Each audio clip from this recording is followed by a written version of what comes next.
We're the only live show in late night. It started as this Housewives after show, once a week at midnight. We moved to 11, and we really stayed a Housewives after show. But I wanted to prove to the world that this show could also be a viable format with real celebrities. So I twisted my friends' arms, and I got Jerry Seinfeld and Sarah Jessica Parker and Liam Neeson, among others, to come on. And they came on, and it was really cool. And people took notice and said, "Why are these really famous people on this stupid show?" And so we wound up making a case after 2.5 years to Bravo to strip us and make us a real late night show. And so we're still sometimes a Housewives companion show and a real honest to goodnight late night show. We're the only live show in late night. We are the only interactive show in late night. We take tweets. We're the only show with a real bar in late night. Real alcohol, We drink too. real alcohol. The concept of the show is I'm inviting you into my den at 11 o'clock at night. And if I invited you into my den at 11 o'clock at night, the first thing I would do would be offer you a drink.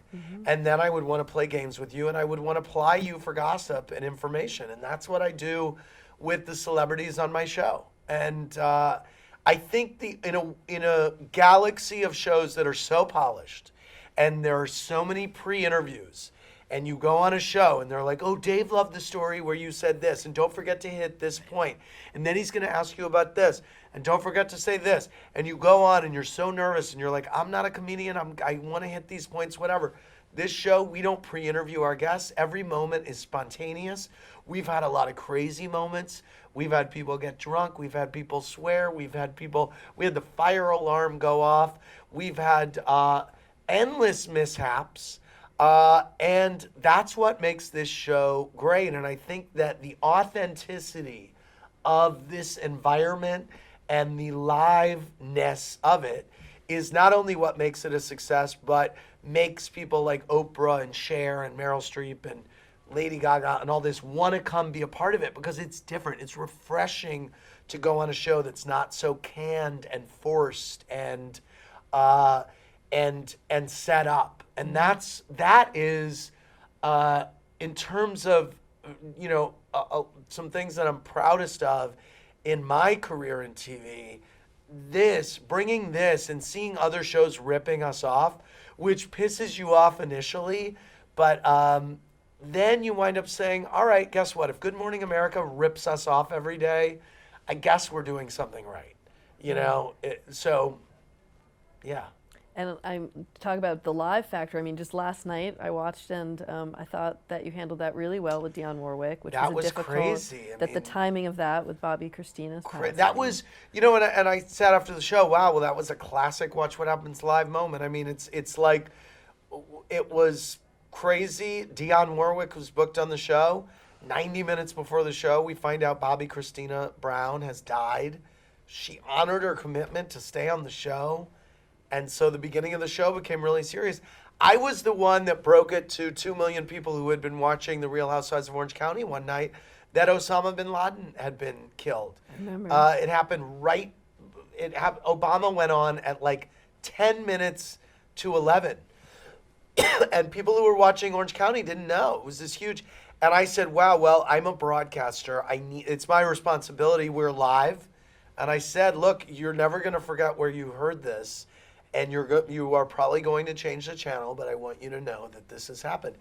And it was weird because everyone in the audience clapped, and I thought, wow, they're clapping for us killing. It was just a weird reaction to me at the time, but of course I understood it. But it was very odd. And I looked at the minute-by-minute ratings the next day, and it was like from 1.5 million to that. I mean, it was really interesting. Joan Rivers was someone who, I talk about full circle moments, but I really did used to wait up late. I used to stay up late to watch her on Carson. And when I was at Bravo and I was hosting the online show, they developed a show that was going to be a gay version of The View called Straight Talk with Joan Rivers, and it was Joan Rivers and 4 gay guys, and it was me, Billy Eichner, Joan Rivers, and a couple other guys, and she and I were going to and I never forgot how kind she was to me then. And she came on in the early days of Watch What Happens Live. I remember there was a terrible snowstorm, and she showed up at midnight in a terrible snowstorm because she had made the commitment to me, and that meant so much to me. And she was on about a month before she passed away, and every time she was on, it just moved me greatly to be sitting here against her, next to her. Setting her up for jokes was one of the great joys. Jimmy Fallon was a big early supporter of this show, and we did a New Year's Eve show once that was live 2 hours. It was a nightmare. It was like landing a tin can in a hurricane. Everything that could go wrong went wrong.